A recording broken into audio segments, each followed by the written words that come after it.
In the dead of night, in a quiet suburban home in Portland, Oregon, a sound pierces the darkness that no parent should ever hear. A 6-year-old girl, born without sight, sits bolt upright in her bed, eyes wide but unseeing, and screams in a language that has been dead for 2,000 years. Her voice is not her own. It's deeper, ancient, desperate. Her parents burst through the door to find her hands clawing at her chest, gasping for air, repeating the same phrase over and over in perfect Coptic Egyptian.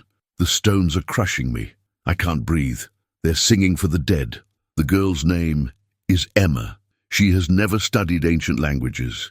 She has never left the United States. She has never seen anything in her entire life. But somehow, impossibly, she remembers dying. Before we go further into what happened next, subscribe to this channel and tell us in the comments what city you're watching from, because what you're about to hear will challenge everything you believe about life, death, and what lies beyond. It started 3 months earlier. Emma Mitchell had always been different. Born prematurely with optic nerve hyperplasia, she would never see the world the way others did. But her parents, Sarah and Michael, had learned to navigate this reality with grace. They filled their home with textures, sounds, music. Emma learned to read Braille before most children learned their ABCs. She was bright, curious, joyful. But in late September, something changed. Sarah first noticed it during breakfast. Emma sat at the kitchen table, her small fingers tracing patterns on the wooden surface, patterns that seemed deliberate, methodical. When Sarah looked closer, she saw they weren't random at all. They were symbols, hieroglyphs. "Emma, honey, what are you drawing?" The girl stopped, her blind eyes staring past her mother towards something only she could perceive. "The prayers," she whispered. "The prayers they spoke when they put me in the ground." Sarah's blood ran cold. "What do you mean, sweetheart?" But Emma had already returned to her breakfast, humming a melody that sounded like it belonged in a temple older than memory. The incidents multiplied. 2 days later, Emma woke at precisely 3:17 a.m., walked to her bedroom window, despite never being able to see it, and pressed her palm against the glass. "The stars," she murmured. "They're in the right position now, just like the night I was born, just like the night I died." Michael found her standing there, motionless, her breath fogging the window as she traced constellations she couldn't possibly know. That same week, during a session with her occupational therapist, Emma suddenly stopped mid-sentence and tilted her head, as if listening to a voice no one else could hear. Then she spoke, not in English, but in a fluid, rhythmic language that made the therapist's skin prickle with recognition and fear. The therapist, Dr. Lisa Chen, had studied linguistics in graduate school. She knew what she was hearing: Old Egyptian, Coptic dialect, spoken with the fluency of a native speaker. "Emma," she asked carefully, "where did you learn to speak like that?" The 6-year-old turned her unseeing eyes toward the therapist. "I've always known, since the tomb." Dr. Chen immediately called the parents. Sarah and Michael tried to rationalize it. Maybe Emma had heard something on television, absorbed it somehow. But Emma didn't watch TV. She listened to audiobooks, children's stories, nothing ancient or historical. And beyond that, she was speaking it perfectly, with inflections and pronunciation that scholars spent years trying to master. They scheduled an emergency appointment with a child psychologist, Dr. Raymond Torres, who specialized in dissociative disorders and childhood trauma. He agreed to see Emma the following Monday, but the weekend brought something far worse. On Saturday night, Emma refused to sleep. She sat in her bed, rocking back and forth, her hands repeatedly moving through a gesture that Sarah didn't recognize. It looked ritualistic, ceremonial, like a prayer. "Emma, please, you need to rest." "I can't," the girl whispered, her voice trembling. "If I sleep, I go back. I feel it again." "Feel what, baby?" Emma's face crumpled. "The weight, the darkness, the cloth over my face, the smell of the oils they used to preserve my body, the sound of sand being poured over my sarcophagus." Her voice broke, and the voice that told me I would return when the stars aligned again. Sarah pulled her daughter close, tears streaming down her face. "It's just a nightmare, sweetheart. None of it is real." But then Emma said something that made Sarah's heart stop. "My name wasn't always Emma." The girl's voice was barely audible. "Before they called me Nefret. I was 15 when I died, and I was buried in a place where the river bends like a serpent." That night, while Michael held their sleeping daughter, Sarah did something she never thought she'd do. She called a parapsychologist.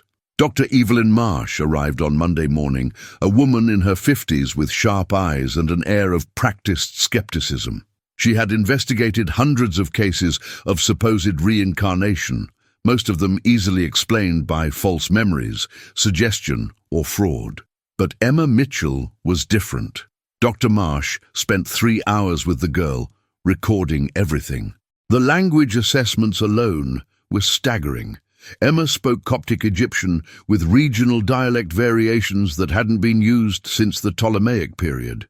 She described burial rituals that matched historical records with uncanny precision. She drew symbols that corresponded to protective spells found in ancient tombs. But the most disturbing part came when Dr. Marsh asked Emma to describe where she was buried. The girl's hands moved across a blank piece of paper with braille markers, creating a tactile map. She described geographic features, distances, landmarks. She spoke of a city called Crocodilopolis, where the crocodile god Sobek was worshipped. She mentioned a temple complex near the water and a burial ground for noble families on elevated ground to protect against flooding. Dr.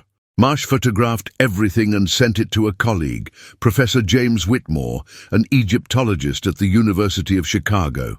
His response came within hours, and his message was 2 words: "Call me immediately." When they spoke, Professor Whitmore's voice was shaking. "Dr. Marsh, the location this child described, it corresponds precisely to a site we've been researching for 3 years. It's in the Fayum region, about 60 miles southwest of Cairo. The problem is, the site has never been excavated. It's never been publicly documented. The only people who know about it are members of our research team." There was a long pause. How could a 6-year-old blind girl in Oregon know about an undiscovered burial site in Egypt? Dr. Marsh had no answer, but what happened next would change everything. That night, Emma woke screaming at 2:47 a.m., but this time it was different. This time, she wasn't just remembering, she was directing. Michael rushed into her room to find her sitting up, hands outstretched, fingers moving as if she were reading something invisible. And she was speaking, rapidly, urgently, giving coordinates, measurements, instructions in a mix of English and Coptic. Sarah scrambled for a pen, writing everything down. When Emma finally stopped, exhausted and trembling, she said one last thing: "They're digging now, right now, at the place where I was buried. Tell them to look 17 meters southeast of the main shaft. Tell them to look for the marker stone with the serpent. Tell them..." Her voice dropped to a whisper. "Tell them I'm still there." Sarah stared at the notes in her shaking hand. GPS coordinates, specific measurements, archaeological terminology that no child should know. She didn't sleep that night. Instead, she sent everything to Dr. Marsh, who forwarded it immediately to Professor Whitmore. And in Egypt, in the Fayum region, under the light of a waning moon, a team of archaeologists was indeed conducting a preliminary survey of the site Emma had described.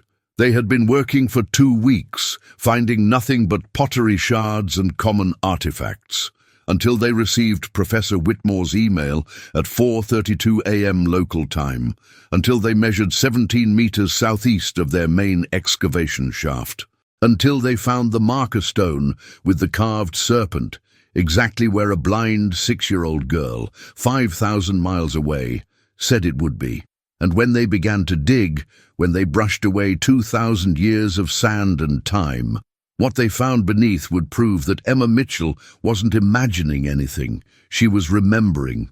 The sun rose over the Fayum desert like a wound opening in the sky, painting the sand the color of dried blood. Dr.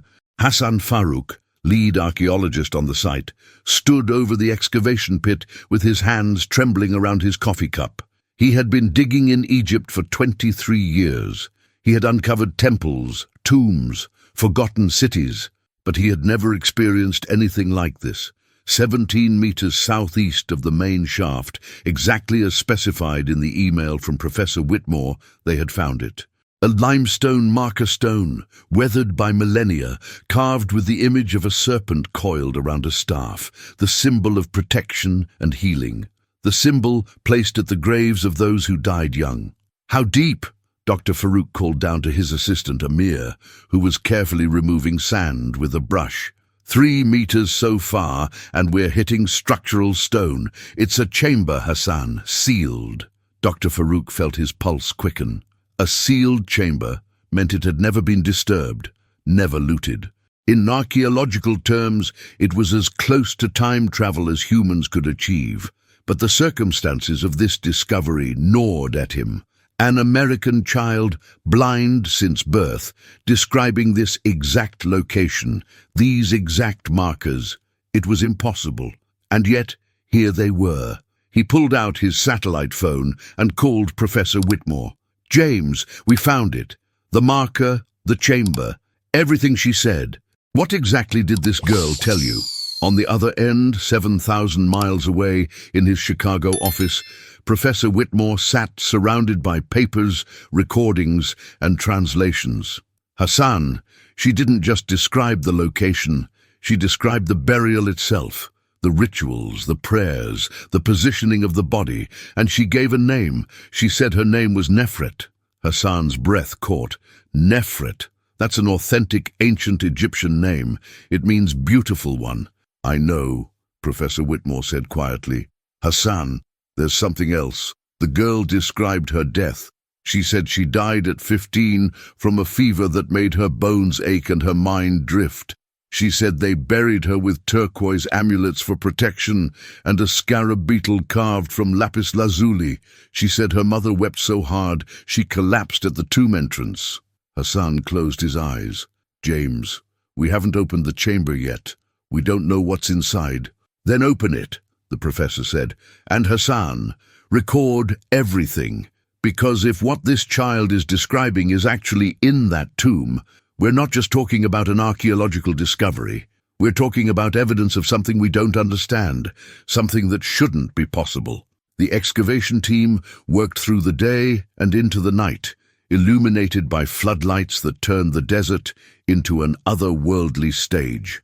By 11 p.m. local time, they had exposed the entrance to the chamber, a rectangular doorway sealed with plaster and marked with protective spells in hieratic script. Dr. Farouk photographed the seal, noting the cartouche, the name inscribed in the royal oval. His expert hands traced the symbols, and his blood ran cold. "Amir, come look at this." His assistant joined him, and together they stared at the inscription. "What does it say?" Dr. Farouk's voice was barely a whisper. "It says, 'Here lies Nefret, daughter of Kentementi, priest of Sobek, taken by fever in her 15th year. May she return when the stars align, and may those who find her know that her spirit has crossed the waters twice.'" Amir's eyes widened. "Twice? What does that mean?" In ancient Egyptian belief, the soul crosses the waters of the underworld to reach the afterlife. To cross twice would mean... Hassan trailed off, unable to finish the thought. "Reincarnation," Amir breathed. "They believed she would be reborn." Hassan nodded slowly. "And the stars aligning, that refers to a specific celestial event, a rare conjunction." He pulled out his phone and opened an astronomical app, calculating backwards 2,000 years to the approximate date of the burial, based on the hieratic script style. The result made his hands shake. "Amir, according to this, the astronomical alignment mentioned in the inscription, the last time it occurred before the burial was 2,000 years ago, and the next time it would occur," he looked up, his face pale in the harsh light, "was 6 years ago, almost to the day." Amir took a step back. "When was the American girl born?" Hassan didn't need to check. He already knew. 6 years ago, during that exact alignment. They stood in silence, the weight of the impossible pressing down on them. "Open the tomb," Hassan finally said. "We have to know." The process was painstaking. Every archaeological protocol was followed, every surface documented. At 2:34 a.m., they broke the ancient seal, and the smell of the past rushed out, dry and dust-filled, carrying with it the scent of natron salt, resin, and myrrh. The chamber was small, barely 3 meters square, but exquisitely decorated. The walls were covered in paintings depicting the journey of the soul through the Duat, the underworld. There were spells for protection, prayers for safe passage, and images of the goddess Isis spreading her wings over the deceased. And in the center, on a stone platform, lay the sarcophagus. It was made of limestone, painted in vibrant colors that had somehow survived the centuries. The lid bore the image of a young woman, her features delicate and serene, her hands crossed over her chest holding symbols of rebirth. "Hassan, look at this." Amir was standing near the entrance, shining his light on a section of wall that had been hidden by the door. The painting there was different from the others. It showed the same young woman, but alive, standing in a garden with her arms raised to the sun. And beside her was another figure, translucent and ghostly, as if waiting. Beneath the image was an inscription that made Hassan's skin prickle. "What does it say?" Amir asked. Hassan translated slowly. "It says, 'Nefret shall walk the earth again when the serpent star returns to the house of the crocodile. She will carry the marks of her first death, and she will remember the weight of the stones. To those who find this place, do not disturb the balance between what was and what will be.'" "The marks of her first death," Amir repeated. "What does that mean?" Hassan shook his head, but a growing sense of dread was building in his chest. "We need to open the sarcophagus." Professor Whitmore arrived in Egypt 36 hours later, having taken the first available flight. By the time he reached the site, the outer sarcophagus had been carefully removed, revealing an inner coffin of sycamore wood, intricately carved and inlaid with precious stones. Dr. Marsh had also made the journey, bringing with her complete documentation of Emma's case, including photos, recordings, and the detailed accounts of everything the girl had described.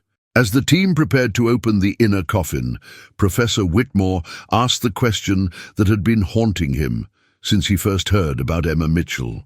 "Hassan, in all your years of excavation, have you ever found evidence of reincarnation? Actual physical evidence?" The Egyptian archaeologist was quiet for a long moment. "No," he finally said, "but I've found things that suggest the ancient Egyptians believed in it deeply. The texts speak of souls returning, of the Baybird flying between worlds, of second lives. They didn't see death as an ending, they saw it as a transformation." "But belief isn't proof," Whitmore pressed. "No," Hassan agreed, "but what if they knew something we don't? What if all of this, the mummification, the spells, the elaborate tombs, what if it wasn't just superstition? What if they were preparing for something real?" Before Whitmore could respond, Amir called out, "We're ready to open it." The team gathered around as the lid of the inner coffin was carefully lifted. The moment stretched out, time itself seeming to hold its breath. And then they saw her. The mummification was impeccable, the body preserved with a skill that spoke of great care and expense. She had indeed been young, 15 at most, her features still delicate beneath the layers of resin and linen. She was positioned in the traditional manner, arms crossed, hands holding the symbols of resurrection. Around her neck hung an elaborate necklace of turquoise amulets, exactly as Emma had described. On her chest lay a scarab beetle carved from lapis lazuli, its wings spread in the symbol of rebirth, exactly as Emma had described. But it was what they found next that made everyone in that tomb stop breathing. Dr. Farouk, his hands protected by surgical gloves, carefully lifted the edge of the linen wrapping near the mummy's left shoulder. There, preserved for 2 millennia, was a marking on the skin, not a tattoo, but a birthmark, a large port wine stain in the shape of a crescent moon. "Hassan, Dr. Marsh whispered, her voice shaking. "I need to show you something."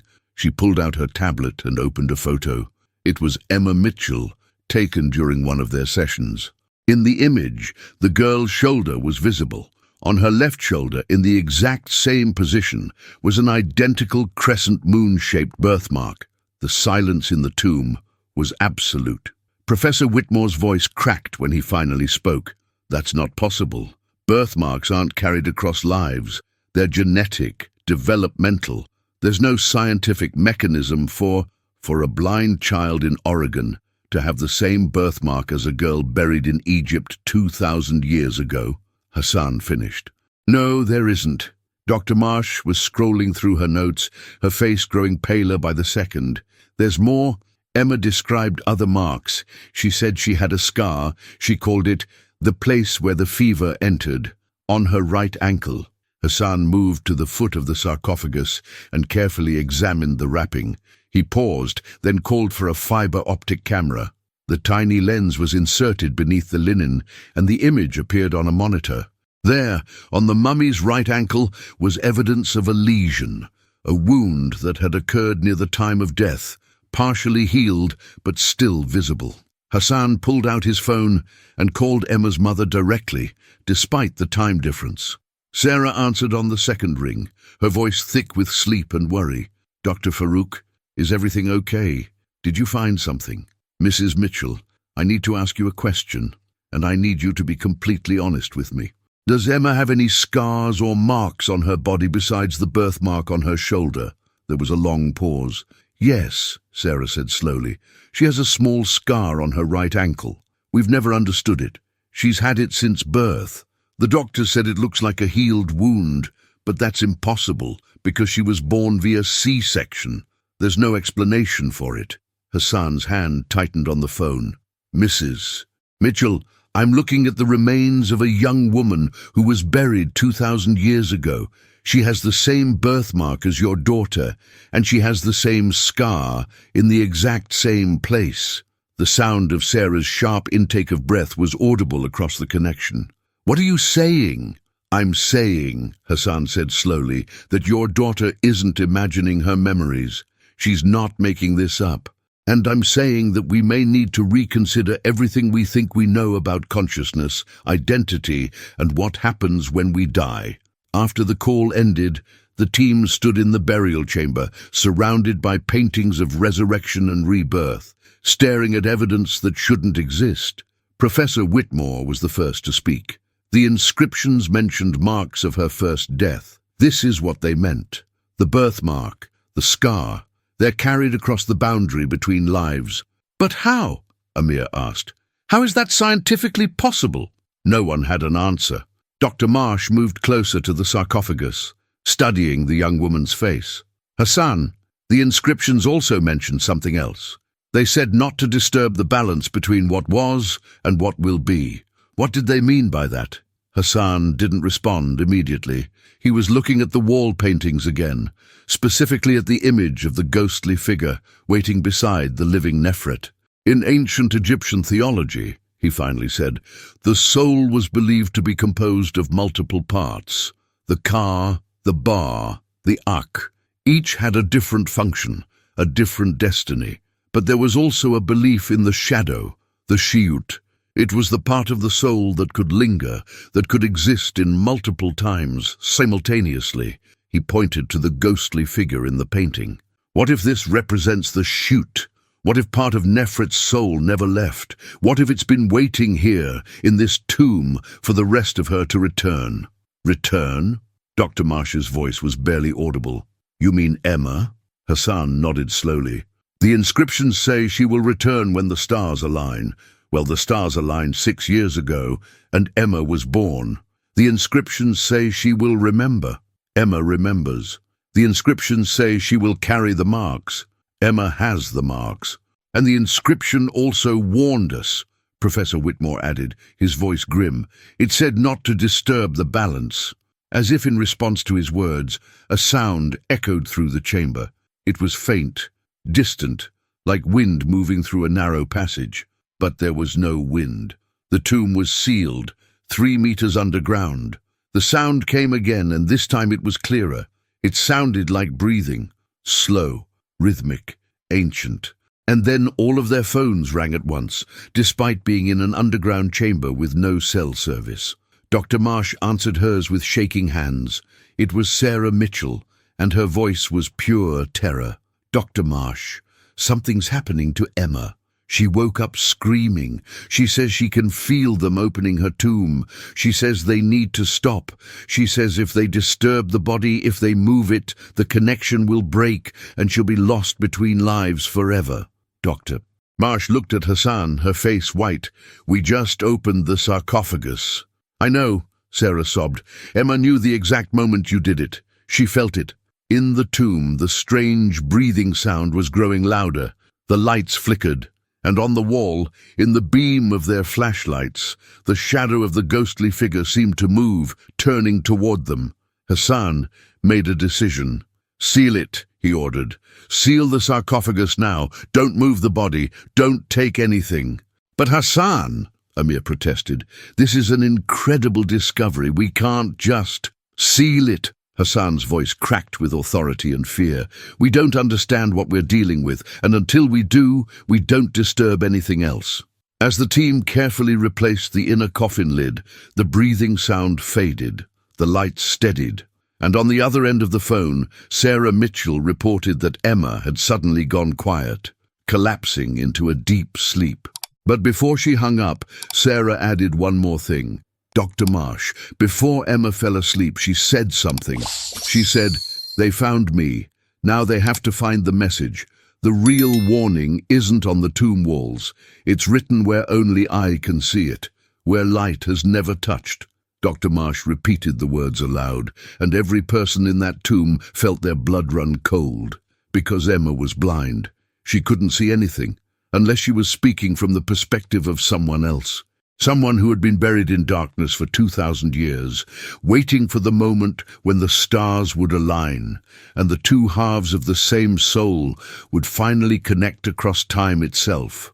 And if there was a hidden message, one that only Nefret could have known, one that had never been seen by human eyes in 2 millennia, then everything they thought they understood about reality was about to change.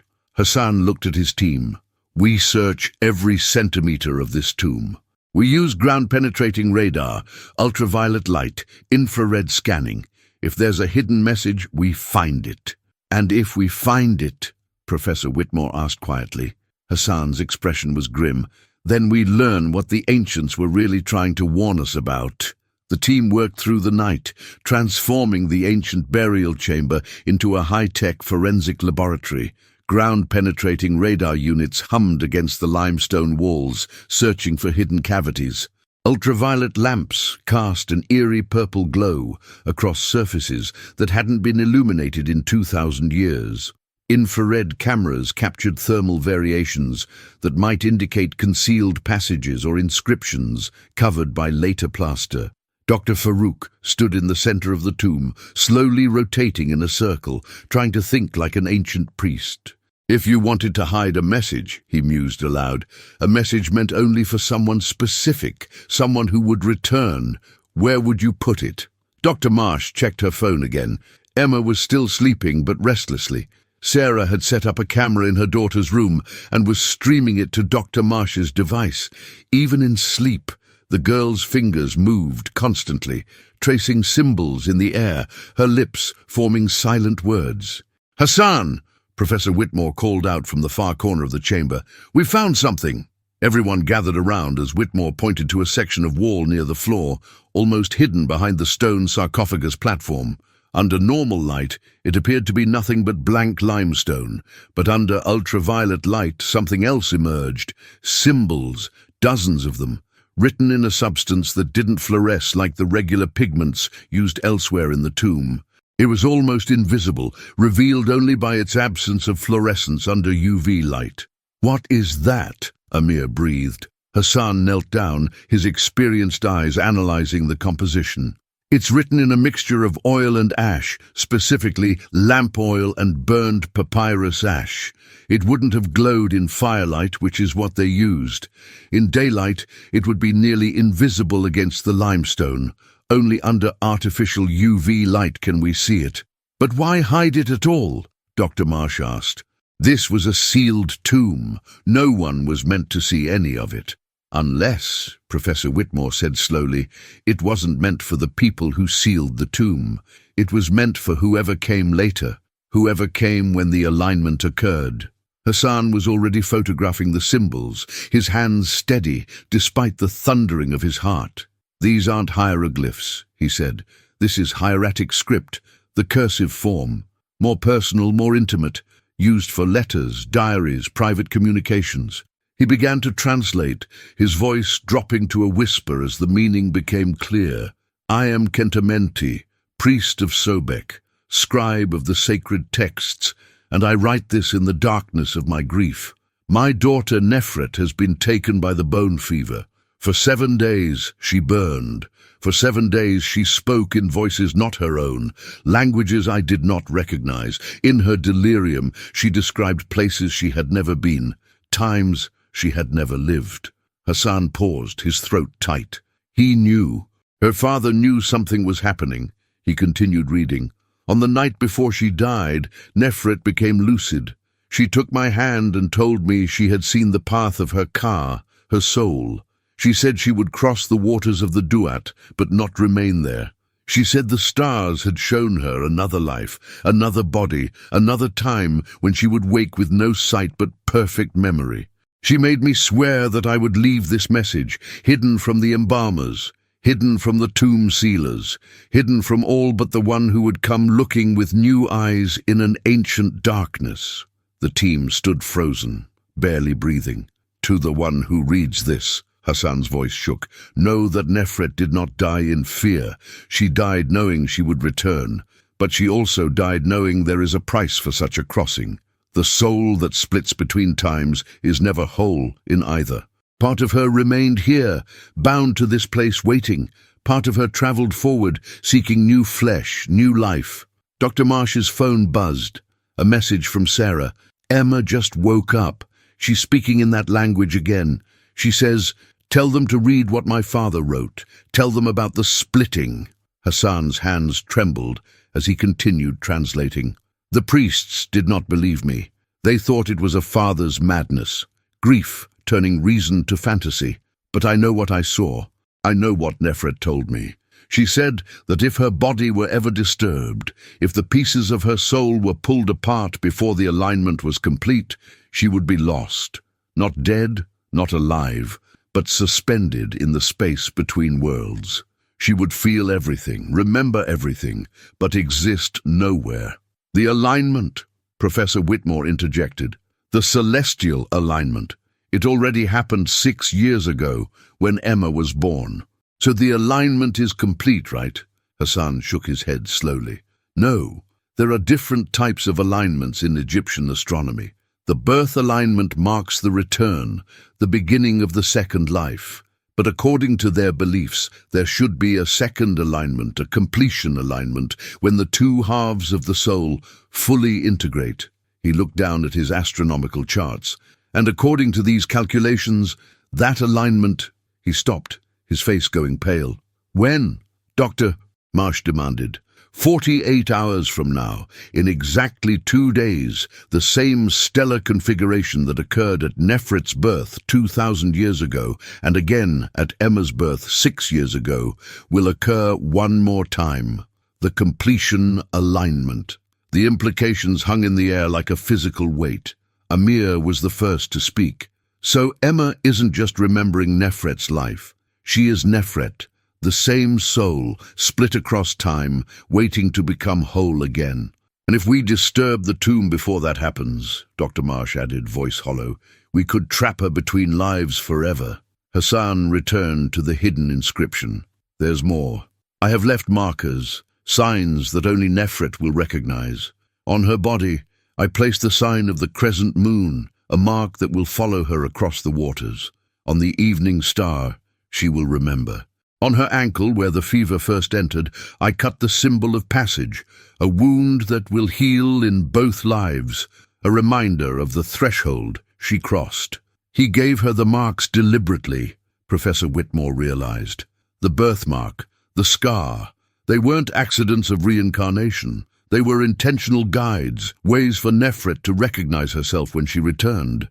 Hassan nodded, his finger tracing the UV-revealed script. The final part says, when the alignment completes, she must return to this place, not in body, not in the flesh, but in spirit. She must stand where her first body rests and speak the words of joining. Only then will the two halves become one. Only then will she be free to live fully in the new world. But if this does not happen, if the alignment passes and the joining fails, she will slip between the cracks of time, neither alive nor dead, neither here nor there. Lost. The chamber fell silent except for the hum of equipment. Dr. Marsh's phone rang. Sarah's voice was frantic.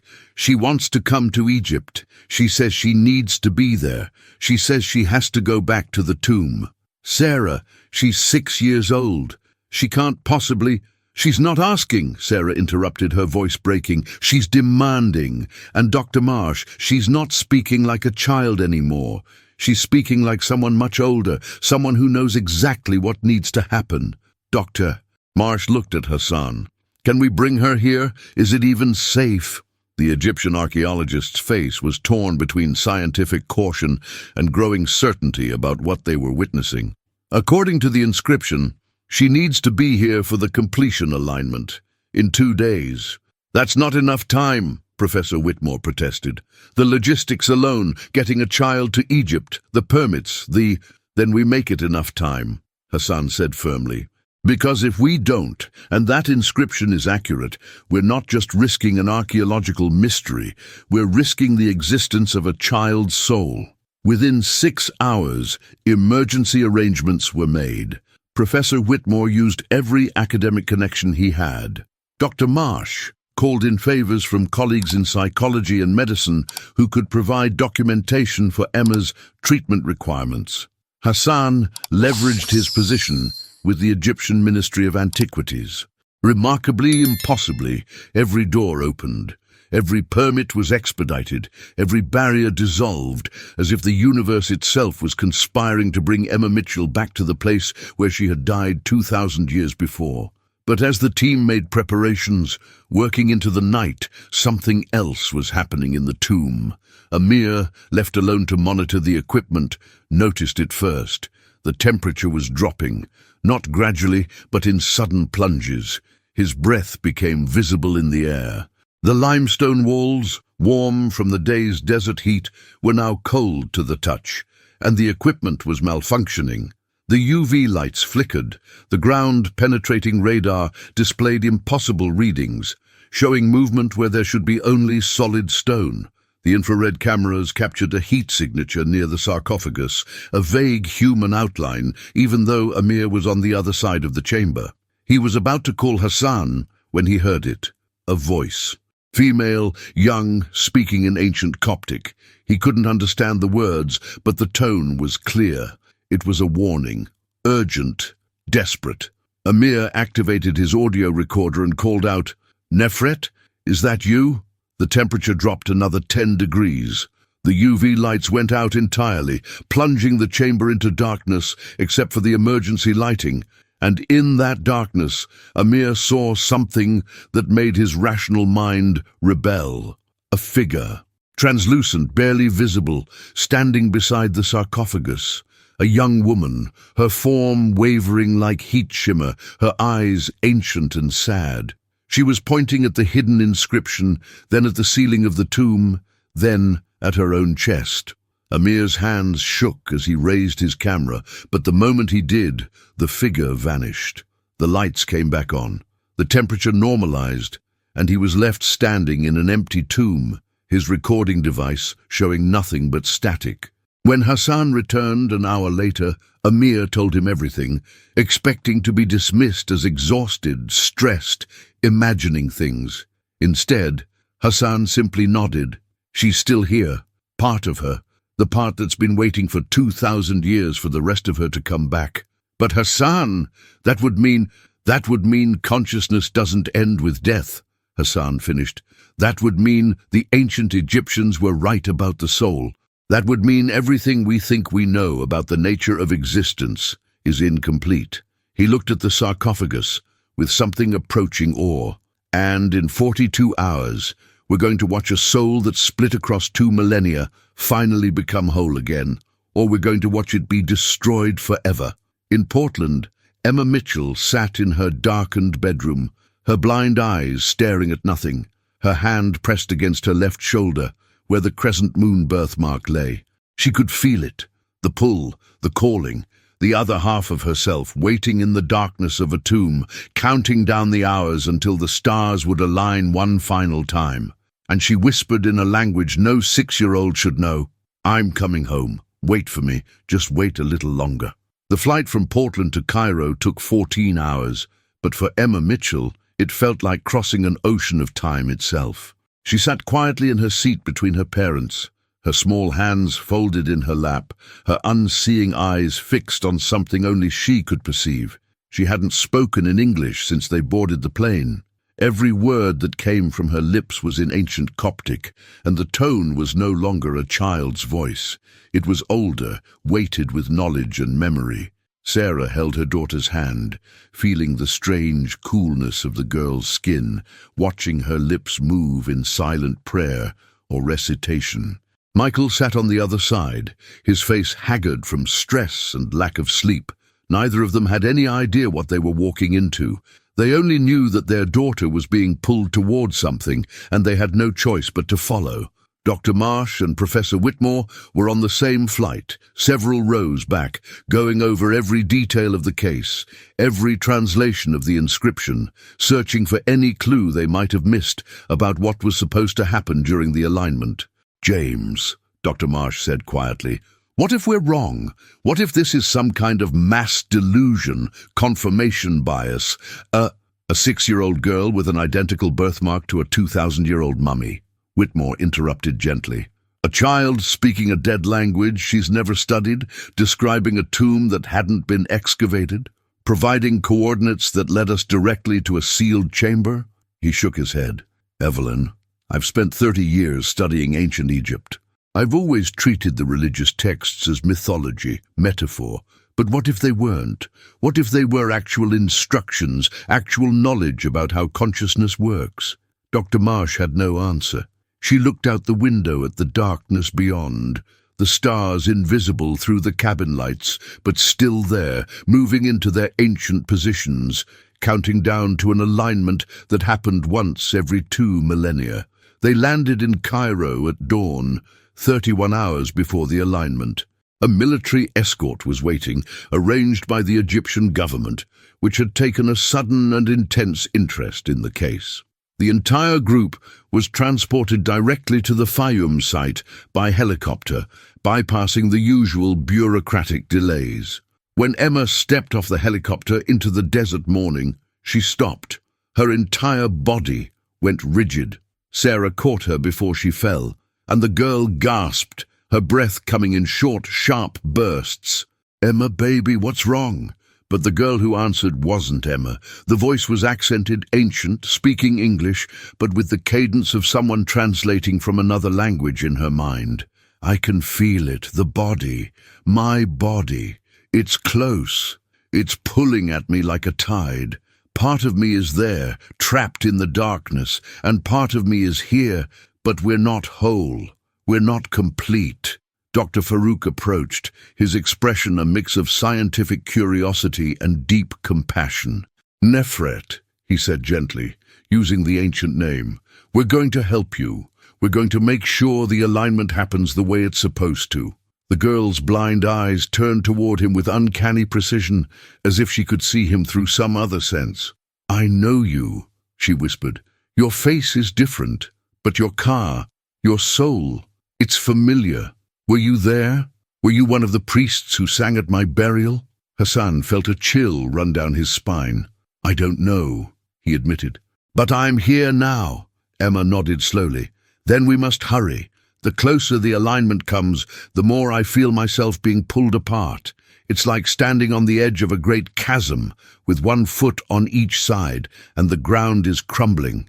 They moved quickly to the tomb entrance. The site had been secured, all non-essential personnel removed. Only the core team remained: Hassan, Whitmore, Dr. Marsh, Emma and her parents, and a medical team standing by in case something went wrong.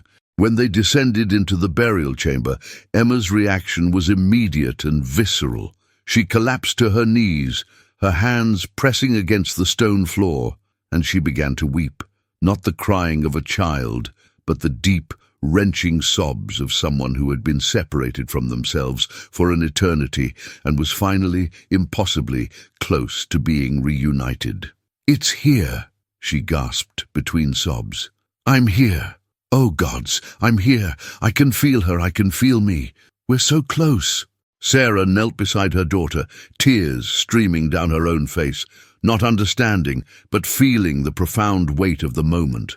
Dr. Marsh was monitoring Emma's vital signs remotely. Heart rate elevated but stable. Brain activity is off the charts. The EEG readings don't make sense. It's like two different brain patterns are trying to occupy the same space. Professor Whitmore was checking the astronomical calculations on his tablet. 28 hours until the exact alignment. "Hassan, according to the inscription, what's supposed to happen?" Hassan consulted his translation notes. "The soul must return to the body, not to inhabit it. The body is long dead, but to stand where it rests and speak the words of joining."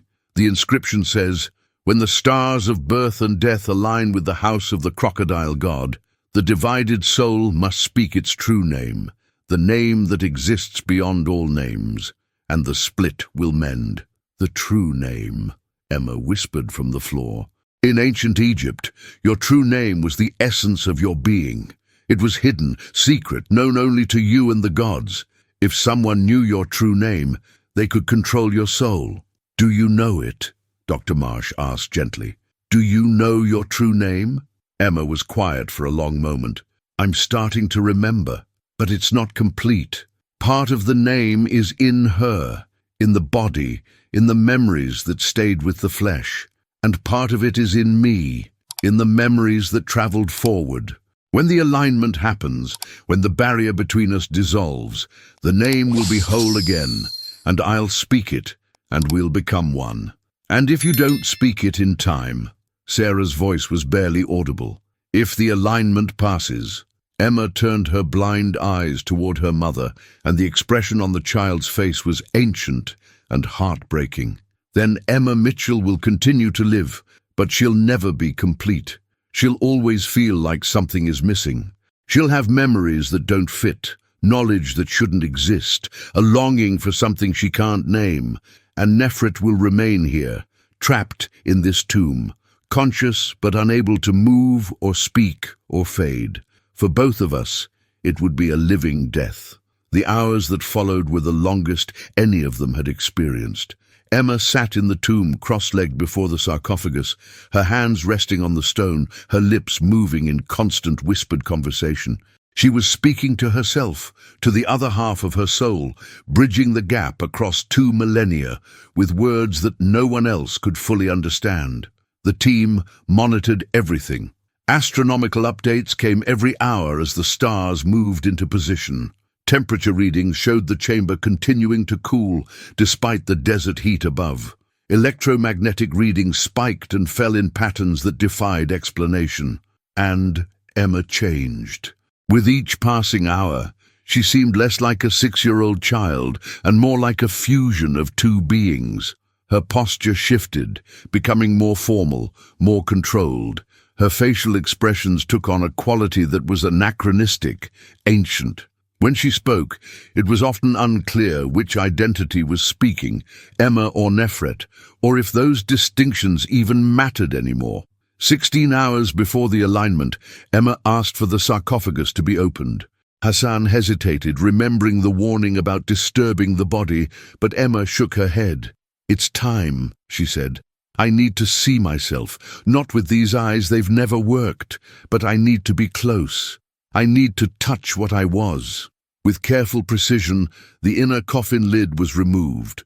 The preserved body of Nefret lay unchanged, exactly as it had been positioned 2,000 years before. The turquoise amulets gleamed in the artificial light. The lapis lazuli scarab rested on the chest, its wings eternally spread. Emma stood, guided by her parents, and approached the coffin. She reached out with trembling hands, and when her fingers touched the edge of the stone, she gasped. "I feel it. The connection. It's like touching a live wire. She's there. I'm there. We're both there." Slowly, carefully, she moved her hand across the surface until her fingers found the mummy's hand, the desiccated fingers wrapped in ancient linen.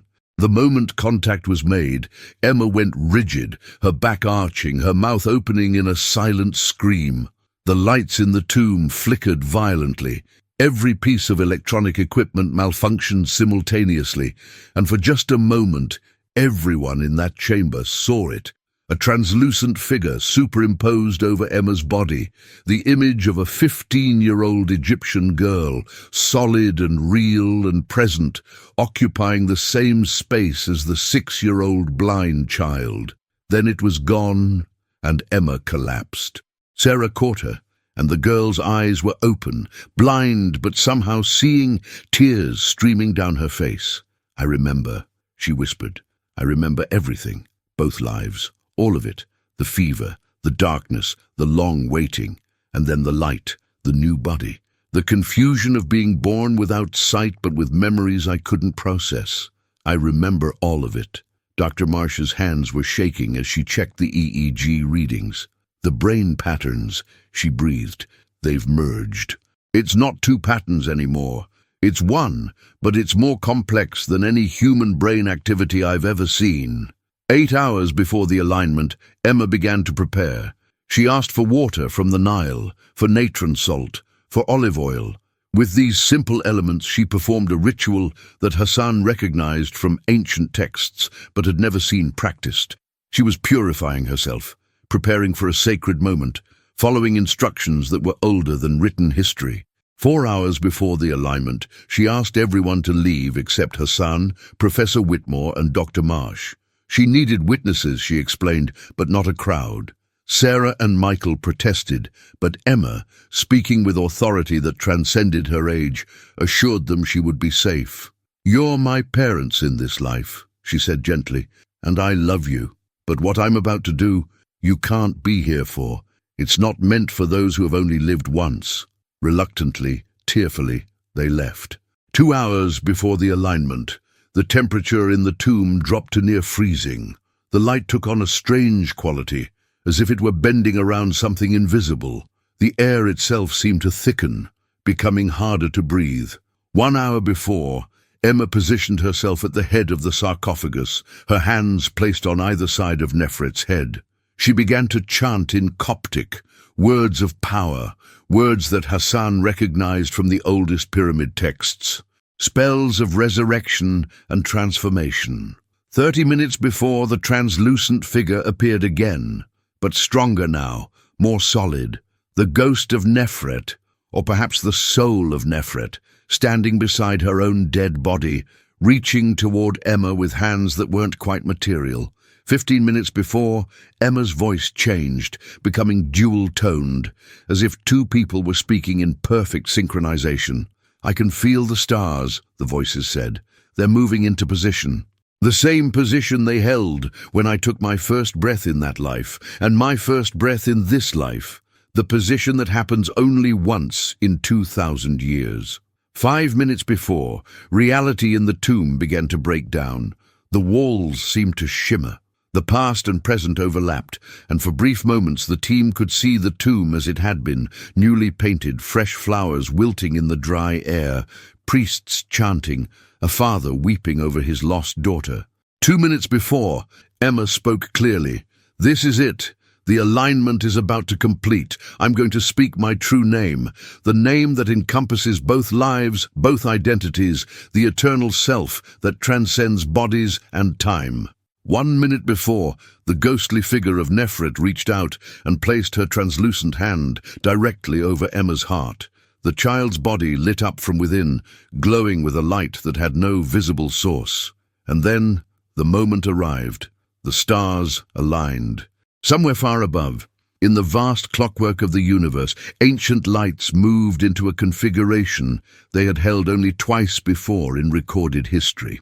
And in a small limestone chamber, 3 meters beneath the Egyptian desert, a blind 6-year-old girl spoke a word, a name, a sound that seemed to contain multitudes, that resonated not in the air but in the space between moments, in the fabric of existence itself. The word cannot be written here. Those who heard it said later that it was less a sound and more a feeling, less a name and more a key that unlocked something fundamental in the structure of reality. When Emma spoke it, 3 things happened simultaneously. The ghostly figure of Nefret turned solid for 1 complete second, real and present and alive, her eyes meeting the blind eyes of the child who had been her future self.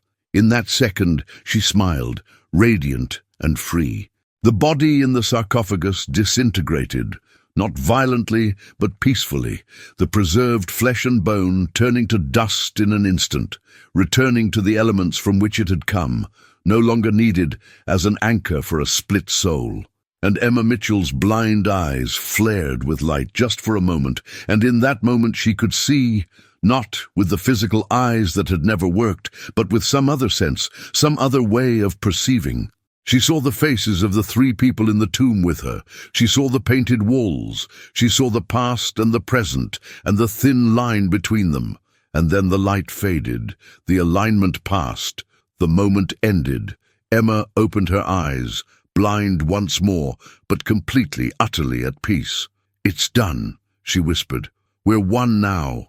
I'm whole." The translucent figure was gone. The body was dust.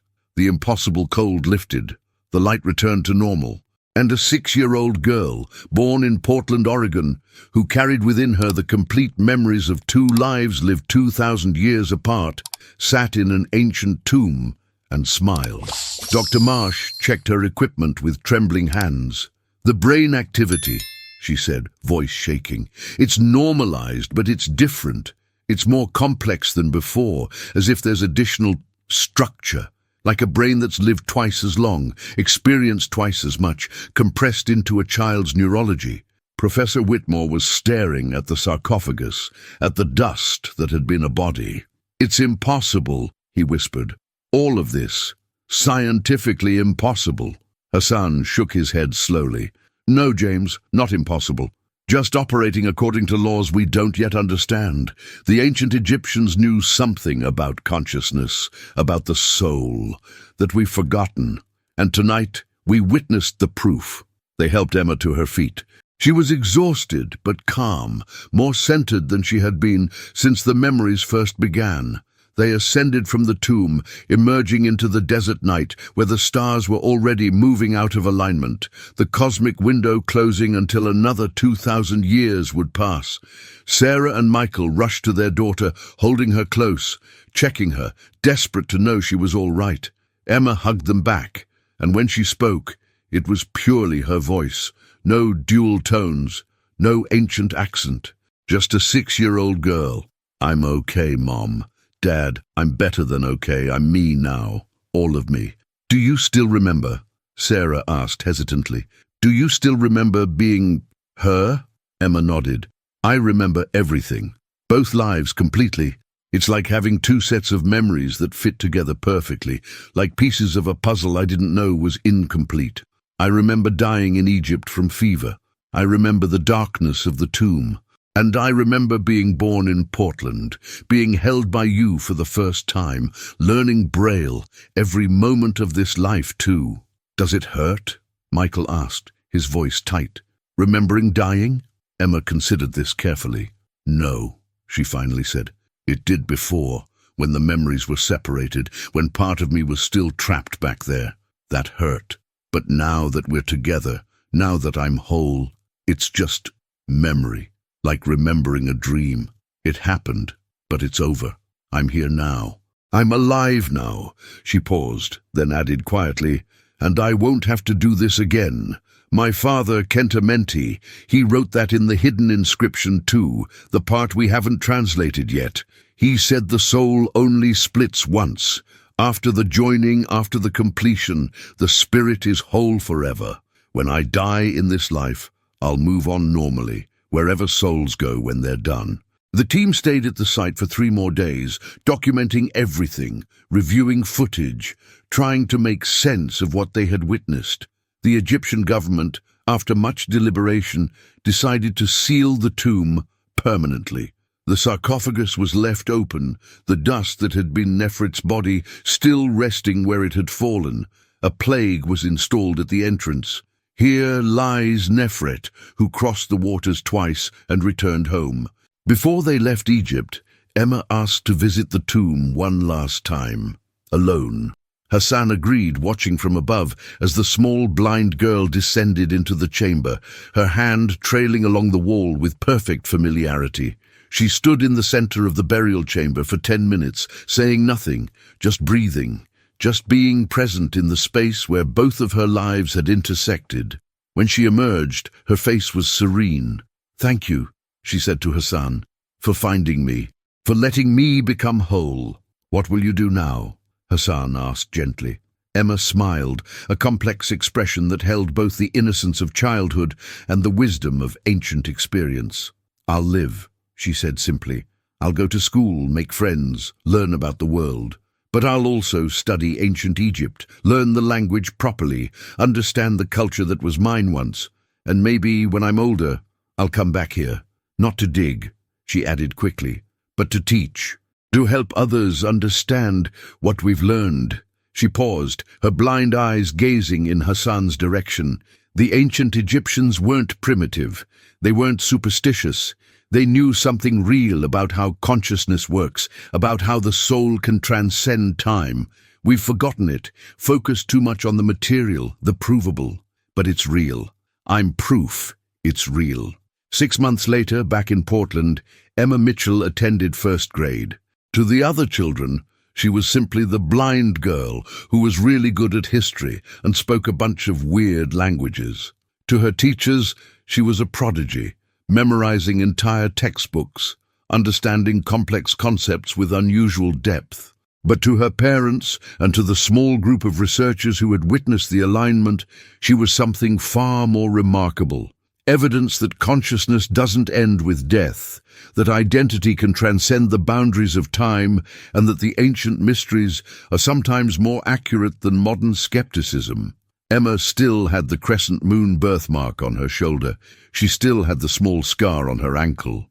But now, when she touched them, they didn't fill her with dread or confusion. They were simply reminders, proof that she had lived before, died before, and been given the precious gift of living again.